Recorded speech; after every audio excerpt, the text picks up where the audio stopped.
Welcome back to our channel Tech Matrix tutorials. Today நம்ம எதை பத்தி டிஸ்கஸ் பண்ண போறோம்னா அப்சர்வேஷனல் எம்பத்தி பத்தி டிஸ்கஸ் பண்ணலாம். ஸோ வழக்கம் போல ஒரு ஸ்டோரியில இருந்து நம்ம ஸ்டார்ட் பண்ணலாம்.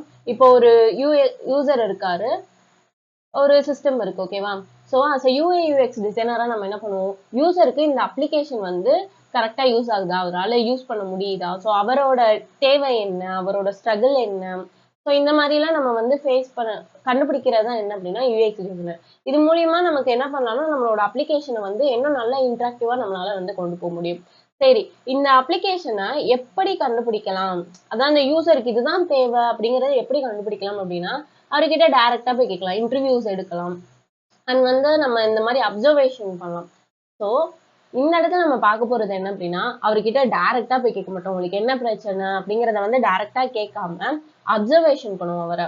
அவர் அந்த அப்ளிகேஷனை யூஸ் பண்ண விட்டு நம்ம உட்காந்து பார்ப்போம் அவரோட பிஹேவியர் என்ன, அவரோட எமோஷன் என்ன, அந்த அப்ளிகேஷன் யூஸ் பண்றது மூலியமா அவரோட ஸ்ட்ரகிள்ஸ் என்ன அப்படிங்கிறத நம்ம ரியல் டைமா வாட்ச் பண்றதா என்ன அப்படின்னா அப்சர்வேஷனல் எம்பத்தின்னு சொல்லுவோம். ஸோ இந்த அப்சர்வேஷன்னா என்ன, எம்பத்தினா என்ன அப்படிங்கிறத சொல்லிடுறேன். அப்சர்வேஷன்னா அவரை நம்ம அப்சர்வ் பண்ற, அவருக்கு அந்த அப்ளிகேஷன் யூஸ் பண்றப்ப அவர் பிஹேவியர் எப்படி இருக்கு, அவரோட இன்ட்ராக்ஷன்ஸ் எப்படி இருக்கு அப்படிங்கிறத பத்தி பார்த்தோம்னா அப்சர்வேஷன். எம்பத்தி அப்படின்னா இப்போ நம்ம அப்சர்வ் பண்ணியிருக்கோம்ல, ஸோ அதுல இருந்து அவருக்கு இப்படி நம்ம இப்படி இருக்கோம், இப்படி கிட்டக்கு போய் பார்த்தாரு அப்படின்னா அந்த லெட்டர்ஸ் ரொம்ப குட்டியா இருக்குன்னு அர்த்தம். அவர் தப்பு தப்பா ஆர்டர் பண்றாரு அப்படின்னா அந்த இமேஜோ இல்ல அந்த ஐகான்ஸோ கரெக்டா இல்லைங்கிறது அர்த்தம். So based on the observation அவருக்கு என்ன தேவை அப்படிங்கிறத ஐடென்டிஃபை பண்றதா என்ன அப்படின்னா எம்பத்தி அப்படின்னு சொல்லுவோம். ஸோ அதை பத்தி தான் இங்க சொல்லியிருக்காங்க. அப்சர்வேஷன் எம்பத்தினா என்ன, அவர் அந்த ப்ராடக்ட்டோ சிஸ்டமோ இல்ல யூஸ் பண்ணிட்டு இருக்கப்ப அவருக்கு என்ன தேவை அப்படிங்கிறத நம்ம கேர்ஃபுல்லா வாட்ச் பண்றது என்ன அப்படின்னா அப்சர்வேஷனல் எம்பத்தின்னு சொல்லலாம். அவரோட பெர்ஸ்பெக்டிவ்ல இருந்து அவருக்கு என்ன தேவை அப்படிங்கிறத ஐடென்டிஃபை பண்றது. ரோல் ஆஃப் எம்பத்தி யூசரை பேஸ் பண்ணி தான் அது இருக்க போகுது. ஸோ அவரோட ஃபீலிங் என்ன, அவர் எதை மோட்டிவேட் பண்றாரு, அண்ட் அவருக்கு என்ன தேவை, அவர் அந்த அப்ளிகேஷன் யூஸ் பண்றப்ப எந்த மாதிரி கன்ஃபியூசன் ஆகுறாரு. ஸோ இது ஃபுல்லாவே ஃபர்ஸ்ட் யூனிட்டை பொறுத்த வரைக்கும் ஃபுல்லாவே யூசரை பேஸ் பண்ணி தான் இருக்கும்.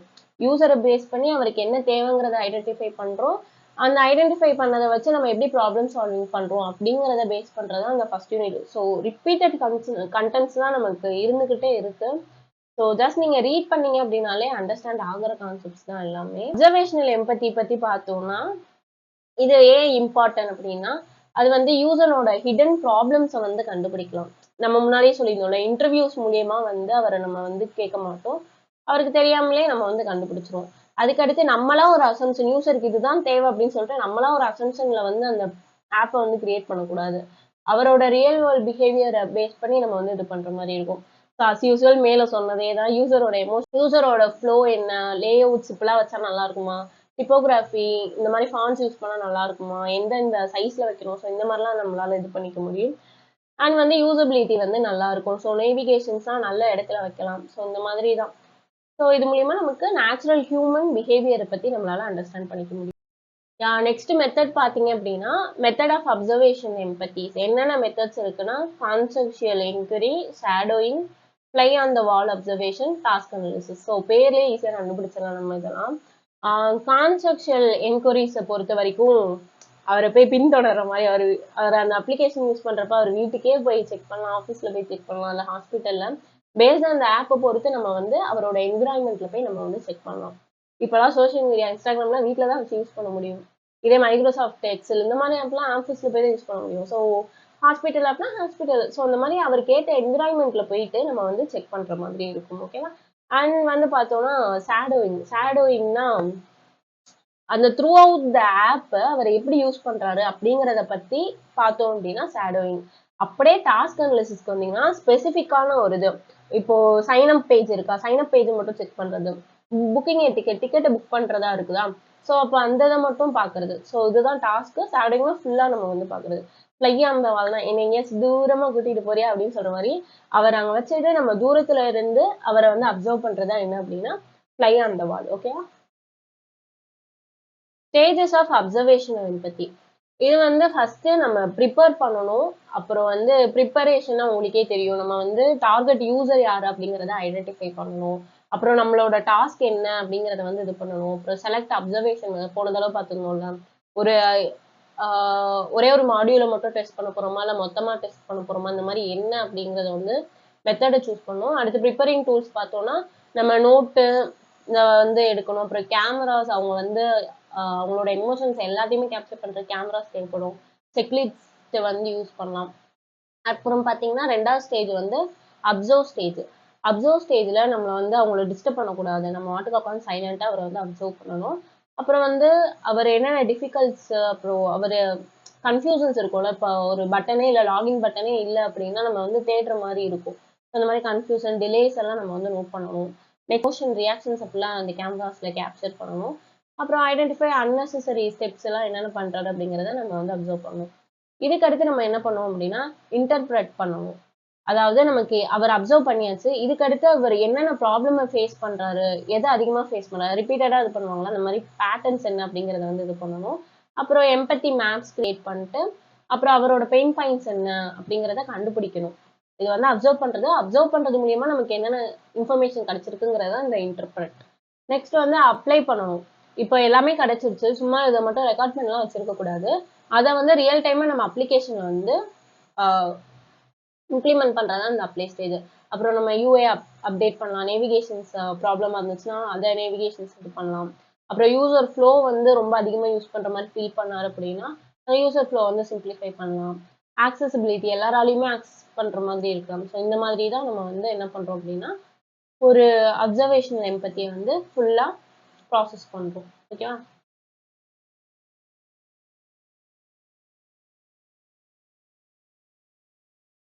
ஓகே.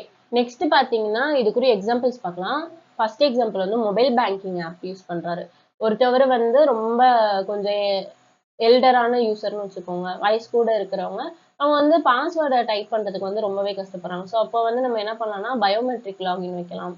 அப்புறம் வந்து லார்ஜ் பட்டன்ஸ் வைக்கலாம். இந்த மாதிரி கிளியர் லேஅவுட்ஸ் வந்து கொடுக்கலாம். என்ன கேட்டிங்கன்னா இதுல வந்து பயோமெட்ரிக் லாகின் வந்து நல்லா மெர்ஜ் ஆகுது. ஸோ ஏன்னா நம்ம வந்து பாஸ்வேர்டை டைப் பண்றதால ஒரு பயோமெட்ரிக் லாகின் வச்சுட்டு போயிடலாம். நெக்ஸ்ட் பார்த்தீங்கன்னா இ-காமர்ஸ் செக் அவுட் பார்த்தீங்கன்னா ஸோ அட்ரஸ் பேஜ் அட்ரஸ் வந்து நிறைய டைப் பண்ற மாதிரி இருக்கும். ஸோ இப்போ நம்ம ஒருக்கா இது பண்ணிட்டாங்க அப்படின்னா நம்ம வந்து எவ்ரி டைம் அட்ரஸ் அந்த இடத்துல நம்ம வந்து என்ன பண்ணலாம் ஆட்டோஃபில் வந்து கொடுக்கலாம். ஸோ அது ஒரு பெட்டர் ஆப்ஷன். அப்புறம் ப்ராக்ரஸ் பார் இதெல்லாம் சம்மந்தமே நம்ம கொடுத்துருக்காங்க. ஓகே. நெக்ஸ்ட் வந்து ஹாஸ்பிட்டல் என்னடா அது கியோஸ் சிஸ்டம்ல வந்து என்ன பண்றாங்க அப்படின்னா பேஷண்ட்ஸ் வந்து எந்தெந்த டிபார்ட்மெண்ட் அப்படிங்கிறத ஐடென்டிஃபை பண்றதுக்கு இது பண்றாங்க. ஸோ அதுக்கு சில கலர் கோட்ஸ் வந்து யூஸ் பண்ணலாம். இல்ல அந்த டிபார்ட்மெண்ட்டுக்கு ஏற்ற ஐகான்ஸ் வந்து யூஸ் பண்ணலாம். அதுக்கான ஸ்டெப் பை ஸ்டெப் கைடன்ஸ் வந்து கொடுக்கலாம். ஓகேவா? சும்மா நீங்களே எக்ஸாம்பிள் கூட எழுதலாம். இந்த மாதிரி ஒரு ப்ராப்ளம் இருக்கு, ஒரு அப்ளிகேஷன் நீங்க பார்த்தாலே தெரியும் எனக்கு இந்த மாதிரி அப்ளிகேஷன்ல ப்ராப்ளம் இருக்கு. ஸோ அதனால நான் என்ன பண்றேன் அப்படின்னா இதுக்கு இந்த சொல்யூஷன் கொடுக்குறேன் அப்படின்னு சொல்லிட்டு நீங்களாவே எழுதலாம். ஸோ ஜஸ்ட் ஒரு எக்ஸாம்பிள்காக தான் நான் சொல்லிட்டு இருக்கேன். நெக்ஸ்ட் வந்து ஃபுட் டெலிவரி ஆப் பார்த்தீங்கன்னா அதான் ஃப்ரீக்வெண்ட்டாக வந்து தப்பாக அவர் வந்து ஆர்டர் பண்ணுறாரு அப்படின்னா அவருக்கு வந்து லார்ஜர் இமேஜஸ் கொடுக்கலாம். அப்புறம் வந்து கரெக்டான கேட்டகரிஸாக வந்து செப்பரேட் பண்ணி வைக்கலாம். சிம்பிளிஃபைட் மெனூஸாக இருக்கலாம். ஸோ இந்த மாதிரிலாம் நம்ம வந்து என்ன பண்ணலாம் அப்படின்னா அப்சர்வேஷன் எம்பத்தி மூலியமா ப்ராப்ளம் வந்து சால்வ் பண்ணலாம். நெக்ஸ்ட் இதுக்குரிய டூல்ஸ் பார்த்தீங்கன்னா நோட்டு பெண்ணெல்லாம் தூக்கிட்டு அவர்கிட்ட போயிட்டு இந்த அப்ளிகேஷனை யூஸ் பண்ணுங்கப்பா, நான் உட்காந்து அவங்களை அப்சர்வ் பண்றேன்னு சொல்லிட்டு நம்ம ஆட்டுக்கு போகலாம். அதுக்கடுத்து வீடியோ ரெக்கார்டிங் பண்ணலாம். அவரோட எமோஷன்ஸ் எப்படி இருக்கு, ரொம்ப நேரம் அப்படியே ஸ்க்ரீனே பார்த்துட்டு இருக்காரா, ஸோ அந்த மாதிரிலாம் வந்து வீடியோ ரெக்கார்டிங் பண்ணலாம். ஸ்கெட்சிங் டூல்ஸ் நம்ம அவர் என்ன ப்ராப்ளம் ஃபேஸ் பண்றாரு அப்படிங்கிறத நம்ம வந்து ஸ்கெட்ச் பண்ணி பார்த்துக்கலாம். அண்ட் எம்பத்தி மேப்ஸ் கிரியேட் பண்ணலாம். ஜேர்னி மேப்ஸ் லைக் வந்து அவர் த்ரூ அவுட் த பேஜ் வந்து எப்படி என்னென்ன ஸ்ட்ரகிள்ஸ் ஃபேஸ் பண்றாரு, ஸோ இந்த மாதிரிலாம் நம்ம வந்து டூல்ஸ் வந்து பார்க்கலாம். ஓகேவா? அண்ட் ஃபைனலி பார்த்தீங்கன்னா அதோட பெனிஃபிட்ஸ் சொன்னதே சொல்ல வைக்கிறாங்களே கடவுளே. ஸோ யூசருக்கு இது மூலியமா என்ன இம்ப்ரூவ் ஆகுது அப்படிங்கிறத பத்தி எழுதுங்க. ஆல்ரெடி நிறைய சொல்லியாச்சு, சொன்னதே சொல்ல வச்சு கடுப்பாக வைக்கிறாங்க. கண்டென்ட்டே இல்லை ப்ரோ. ஓகே சரி, இப்போ வந்து ஃபைனல் ஸ்டேஜுக்கு வந்துட்டோம். ஒரு அப்சர்வேஷன் பண்றதும் அண்ட் வந்து யூசர் கிட்ட கேட்கறதுக்கும் என்ன ஒரு டிஃப்ரென்ஸ்ன்னு பார்த்தீங்கன்னா இப்போ ஒன்றும் இல்லை, நம்ம கிட்டே ஒருத்தர் வந்து இந்த கம்பெனி இதை பத்தி எனக்கு ஃபீட்பேக் கொடுங்க அப்படின்னா நம்ம உடனே எல்லா ஃபீட்பேக்கையும் எழுதி கொடுத்துருமா? இல்லை, நான் என்ன பண்ணுவேன்னா குட் ஓகே அந்த மாதிரி சும்மா சிம்பிளா வந்து கொடுத்துருவேன். ஸோ அதனாலதான் இது வந்து பொய் சொல்றதுக்கு வாய்ப்பு இருக்கு. மேபி அவர் அதை எக்ஸ்பீரியன்ஸ் பண்ணதான் மறந்துருப்பாரு. ஸோ இந்த மாதிரி இல்லாம அப்சர்வேஷன் யூஸ் பண்றது மூலியமா அது ஹிடன் ப்ராப்ளம்ஸ் என்ன அப்படிங்கறத நம்மளால ஈஸியா ரிவைல் பண்ணிக்க முடியும். ஸோ அதான் ஹை அக்யூரேட்டா இருக்கும். இது வந்து இன்கம்ப்ளீட்டா இருக்கு, நம்மளே சொல்ல மாட்டோம், மத்தவங்க எப்படி சொல்ல போறாங்க, அந்த மாதிரி இன்டர்வியூஸ் வைக்கிறதுக்கு பதிலா இது வந்து கேட்கலாம். நெக்ஸ்ட் வந்து அவரோட எமோஷன்ஸை வந்து கேப்சர் பண்ற மாதிரி இருக்கும். இது வந்து one to one conversation, verbal ஒப்பீனியனா தான் வந்து இருக்கும். ஓகேவா? அவ்வளவுதான் இந்த observational empathy. Full and full first யூனிட்டை பொறுத்த வரைக்கும் சொன்ன கண்டென்ட்டே சொல்லி நம்மளை தலைவலிக்க வச்சிருப்பாங்க.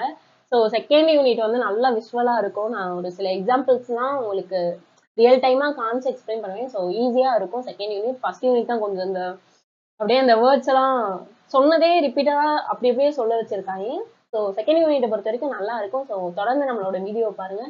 நம்மளுடைய வீடியோ உங்களுக்கு பிடிச்சிருந்தது அப்படின்னா மறக்காம லைக் பண்ணுங்க, சப்ஸ்கிரைப் பண்ணுங்க அண்ட் கீழே கமெண்ட் பண்ணுங்க. பிகாஸ் உங்களோட அப்ரிசியேஷன் தான் எனக்கு அடுத்தடுத்த வீடியோஸ் வந்து போறதுக்கு ஹெல்ப்ஃபுல்லா இருக்கும். So thank you.